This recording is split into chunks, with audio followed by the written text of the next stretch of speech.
Brethren, my heart's desire and prayer to God for Israel is that they might be saved. For there is no difference between the Jew and the Greek, for the same Lord over all is rich unto all that call upon him. Zola Levitt presents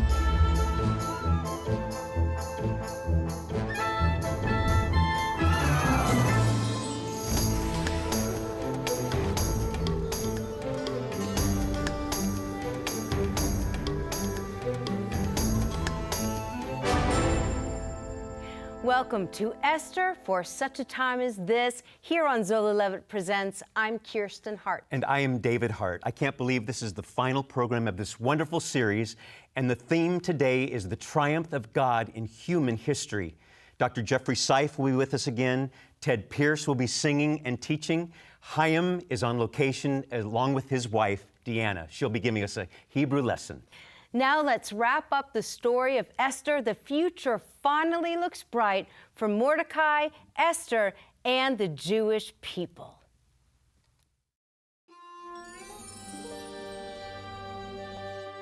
Pur, a simple cube-like object. Pur had been used to determine the date of death for every Jew in the Persian Empire. Now, 1 year later, Mordecai considers a brighter day. אחי היהודים, צערנו הפך לשמחה. ימי האבל שלנו נהפכו לטובה. נזכור מיום זה ואילך את יום ה-14 של אדר וגם את ה-15. יום של חגיגות ושמחה. המן שהטיל פור נגדנו הובס. מכשיריו עתה יופנו נגדו. כל דור מיום זה יסגור ויחגוג את ימי פורים אלה.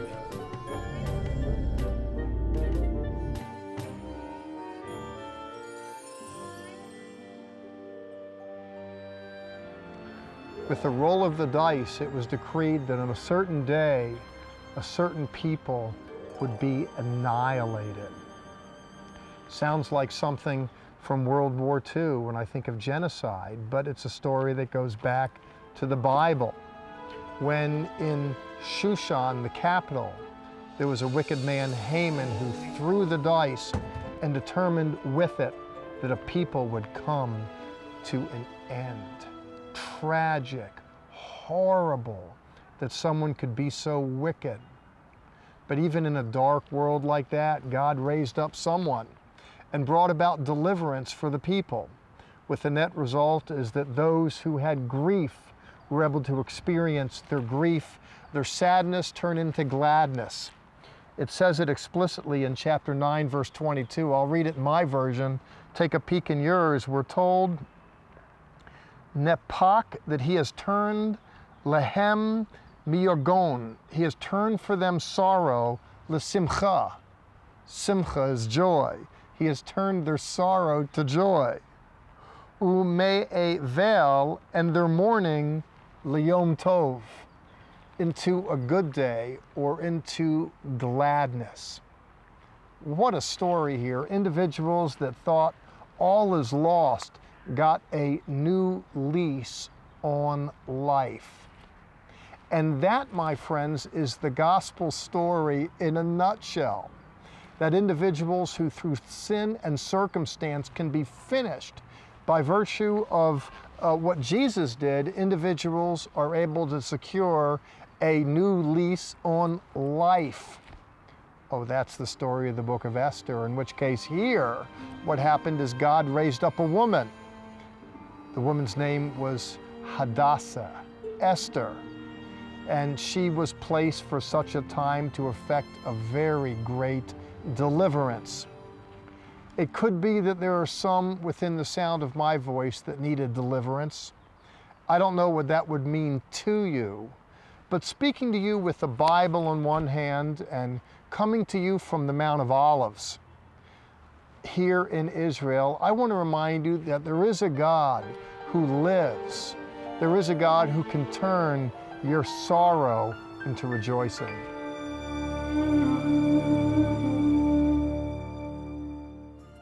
Our resource this week, the series Esther for Such a Time as This on DVD. This 8-part series presents the biblical account of the young, beautiful Jewish woman who becomes the Queen of Persia.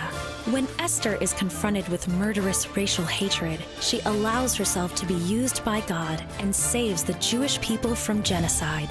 Contact us for the DVD series, Esther, for such a time as this. We live in a topsy-turvy world where news events are often twisted, leading to untruth. Here at Zola Levitt Presents, we believe it's important to tell the truth of God's Word, the Bible.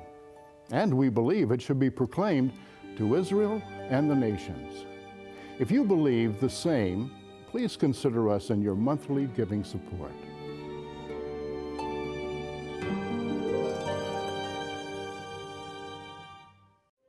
Zola Levitt Presents is more than just a television program. There are many ways to connect with us on social media. Join Zola Levitt Presents on Facebook/Zola Levitt to watch this week's episode. Or join us on Twitter at Zola Levitt. Or watch videos on our YouTube channel, Zola Levitt Presents. And don't forget to find everything on our website, levitt.com. We invite you to keep in touch and join us on social media. Join us on our social media sites. We are there on Twitter, Facebook, and we have a whole channel on YouTube. We have Hebrew lessons, there are interviews, all kinds of wonderful information. Find us, Zola Levitt Presents and Zola Levitt Ministries. Someone you'll see on our videos on YouTube and Facebook is Chaim Mailspin. Now let's go to Chaim in Israel.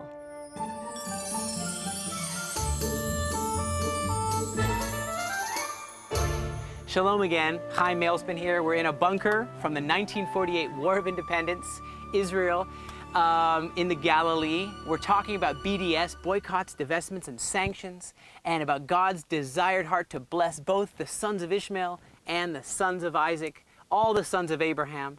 And this thing, boycott, divestment, sanctions, it is a propaganda tool designed not to help, not to really bring peace, but to further divide. We have enough division.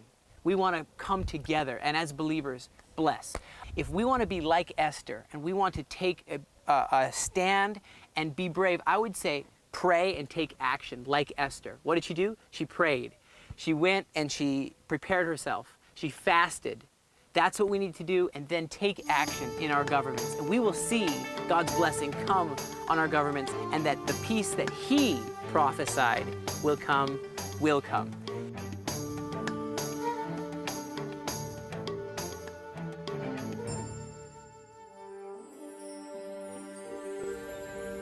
ויתרה מכך, אני מחזקת את דברי מרדכי.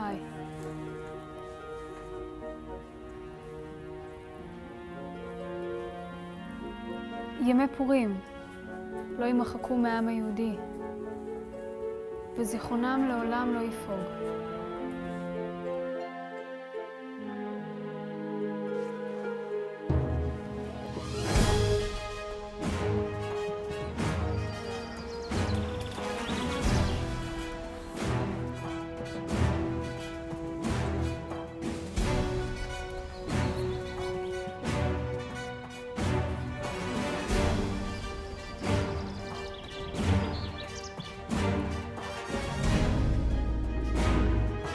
From my earliest memories as a child, I recall the celebration of Purim. We read in the text how it was decreed that Jews should celebrate the holiday, and celebrate it we do from generation to generation.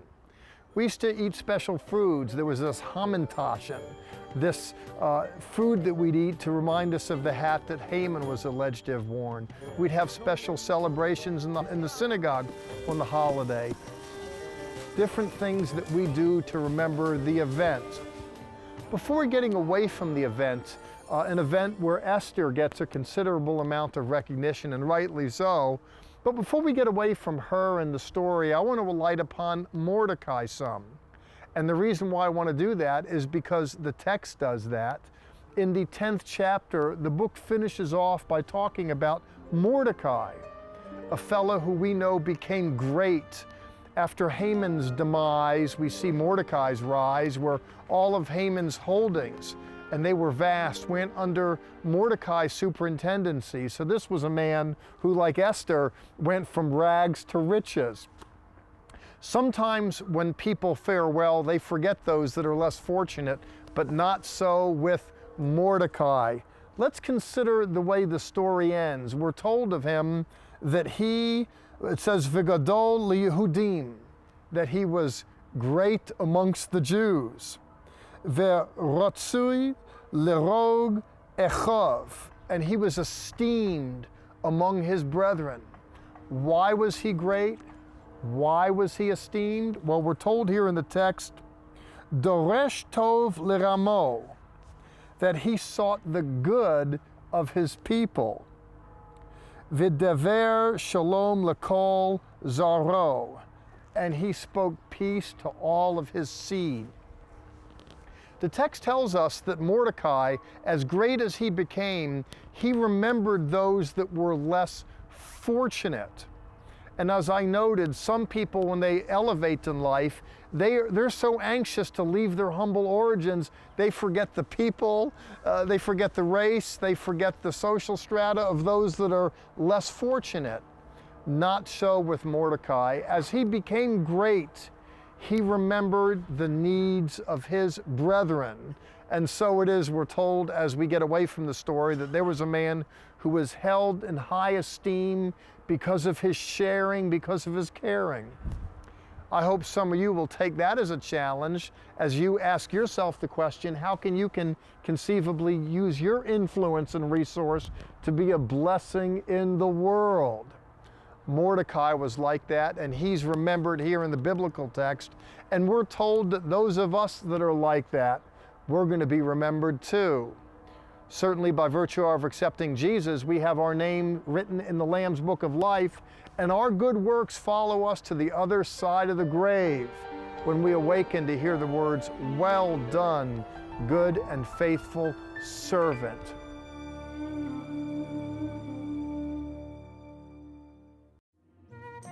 For insightful perspectives on Israel and Bible prophecy, ask for our free monthly newsletter, The Levitt Letter. At levitt.com, you can read the newsletter, watch the TV program, or visit our online store. Stay current with us on social media via Facebook and Twitter. Come with us on a tour of Israel or Petra, or a cruise to Greece and Ephesus. Please contact us for more information. So many of you watching have seen in our past programs that we go to Israel twice a year. And you may be sitting there today thinking, I could never take a trip to Israel for whatever reason. We used to think that, and God finally opened up the door for us to go to Israel. We would love for you to join us on a Zola Levitt tour. You can find all the information on levitt.com. You may be wondering why these are sitting in front of us and why we're not eating them. I'm wondering the same thing too. Dr. Jeffrey Seif talked about these cookies, ham and tashin, that are eaten during the feast of Purim. Yes. And one of the reasons we love to go to Israel, at least I do, is the food. The food is wonderful. Last trip, we were there almost 3 weeks. I only gained 3 pounds. Wow. So one could say it's a wonderful way to lose some weight in Israel. Yes. Now let's go to our Hebrew lesson with Deanna Mailspin.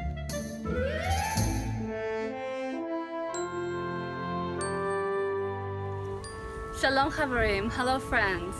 Another important word that you need to learn in Hebrew for the celebration of Purim is Hagigah, which means celebrate, because that's what we like to do, is celebrate during the holidays, eat lots of good food, the chametashins or the oznei haman, and dress up and read the Megillat Esther, the Scroll of Esther, and have a really special time with family and friends. Thank you, Deanna.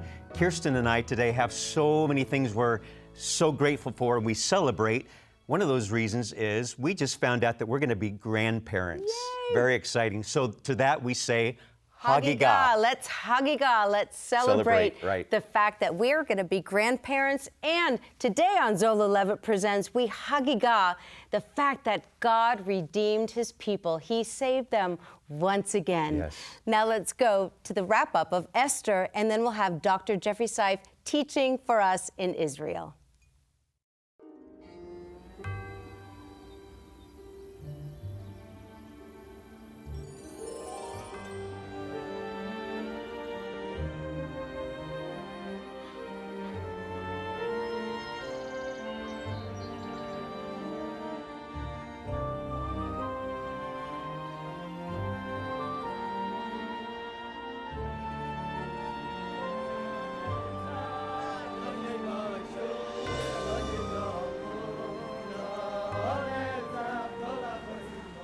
the people of Israel live.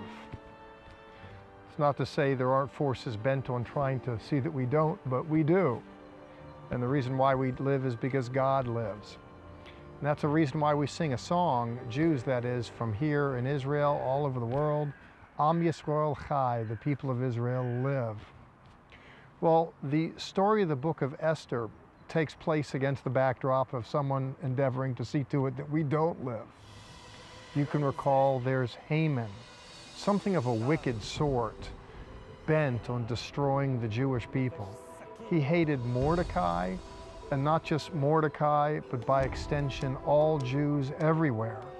And he utilized his influence to enact a scheme to annihilate the Jews. And so dispatched from the capital of Shushan were couriers that took messages all over this vast Medo-Persian Empire, extending from India on the one hand all the way to Ethiopia on the other. Jews were scattered about, but it was decreed into law that a day would be set aside to destroy the Jewish people. Seems, however, that difficulties in the world aside, God always has his own. In the book of Esther, we're told there was a fellow Mordecai who pushed his charge forward. Her name was Hadassah in Hebrew. It's a beautiful name for a beautiful girl. It comes from the word for a particular kind of tree, a myrtle tree. Coming here from the Mount of Olives where there's greenery round about, Hadassah arguably had a little olive tint in her skin, a little something special. In fact, she's so special that she has worked her way into the Jewish psyche for loveliness and caring and sharing, so much so that in Israel here, there's even a hospital named after her called Hadassah Hospital. Well, her caring and sharing came to bloom in the story of the book of Esther when she was fortuitously elevated to become queen. Speak of rags to riches. Here's a girl who, not just because of her beauty, but because of an inner beauty, she had something a little extra, and she caught the attention of a king named Xerxes.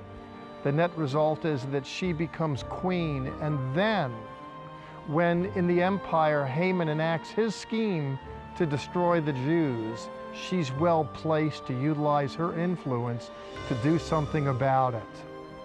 Oh, I'm reminded of when Mordecai petitions her, please dear, you have to. And she says, I can't, but then she's reminded that she had come into the kingdom for such a time as this. All over the world today, Jewish people remember Esther and Mordecai and the Feast of Purim that commemorates when the Jews were given permission to defend themselves against those that would look to destroy them. And in synagogues today, the world over, Jews read the story of the book of Esther. And every time Mordecai's name is mentioned, we go, hurrah, hurrah. It's quite a party atmosphere. Every time Haman is mentioned, we go, boo, boo, boo.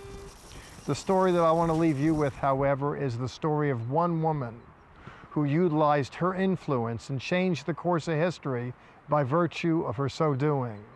And she's always remembered then as a woman who took a stand for such a time as this.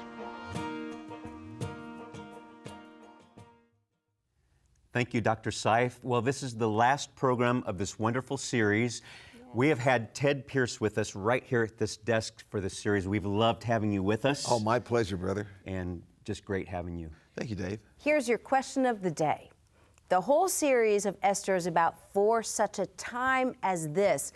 Esther had her time in history where she saved the Jewish people. She went out and above and beyond. How can we do that right here in our time in history? How can we go above and beyond to help the Jewish people?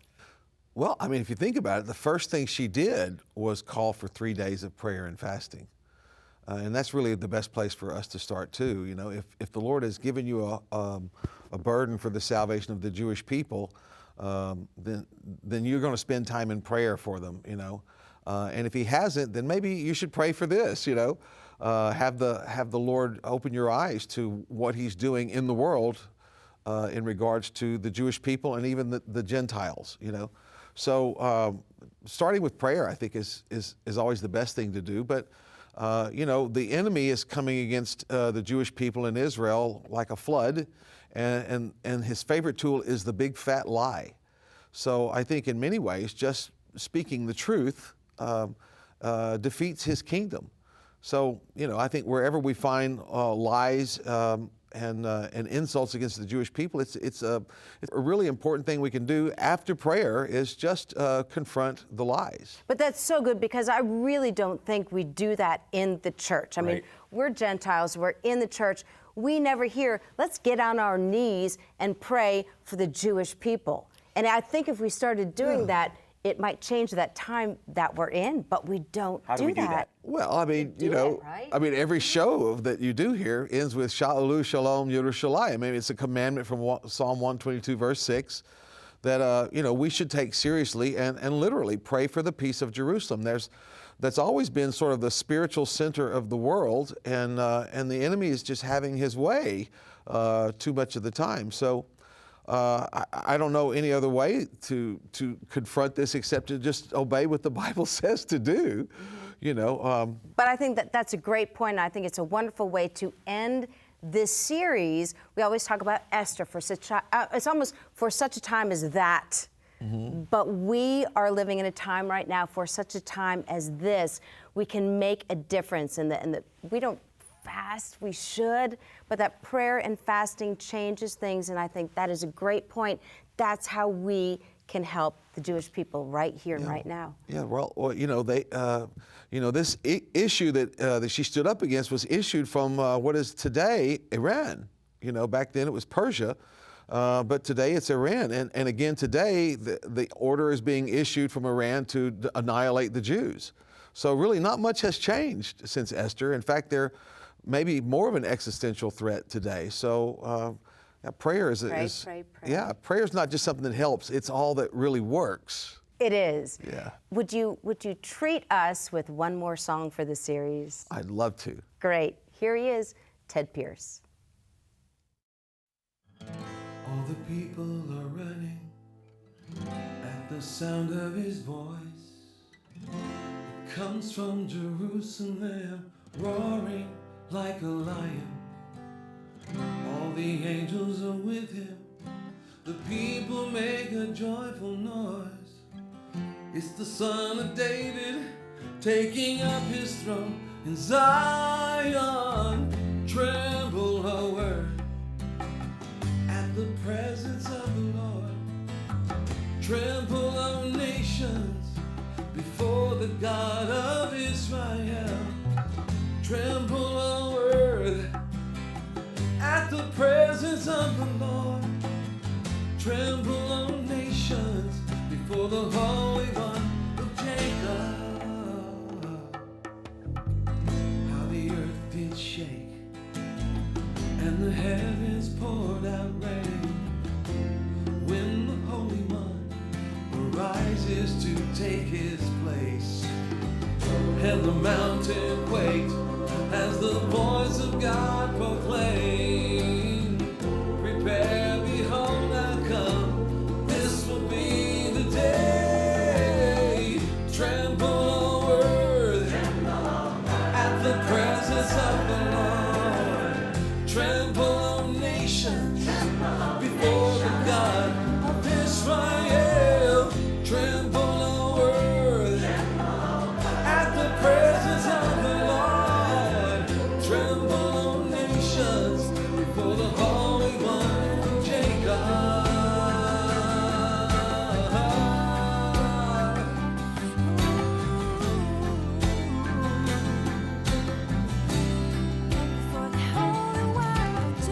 Riding on the heavens in chariots of fire, it's the glory and power of God Most High.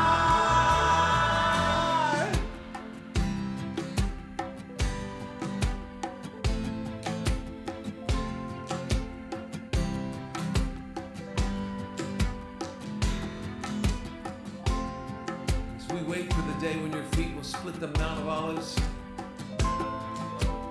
and every knee is gonna bow before the Holy One of Jacob. Tremble, O earth, at the presence of the Lord. Tremble, O nations, before the God of Israel. Tremble, O earth, at the presence of the Lord. Tremble, O nations, before the Holy One of Jacob. Tremble, O earth, at the presence of the Lord. Tremble, O nations, before the God of Israel. Tremble, O earth, at the presence of the Lord. Tremble, O nations, before the Holy One of Jacob.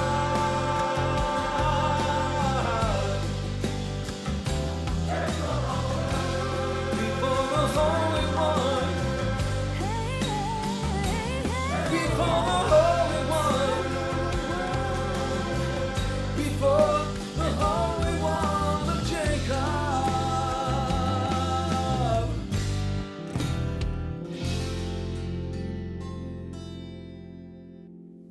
Thank you, Ted, for another wonderful song. We have enjoyed having you as our guest analyst for the whole series and our guest musician. Hope you've enjoyed the series, Esther, for such a time as this. And we always love to end our program with Sha'alu Shalom, Yerushalayim. Pray for the peace of Jerusalem.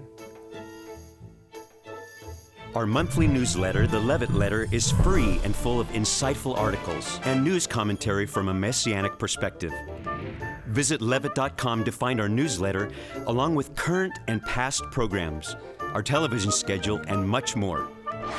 Don't forget to order this week's resource by calling 1-800-WONDERS, or you can purchase it from our store at levitt.com. Your donations to Zola Levitt Ministries help these organizations bless Israel. Thanks again for joining us this week. Zola Levitt Ministries and this television program depend on tax-deductible donations from viewers like you.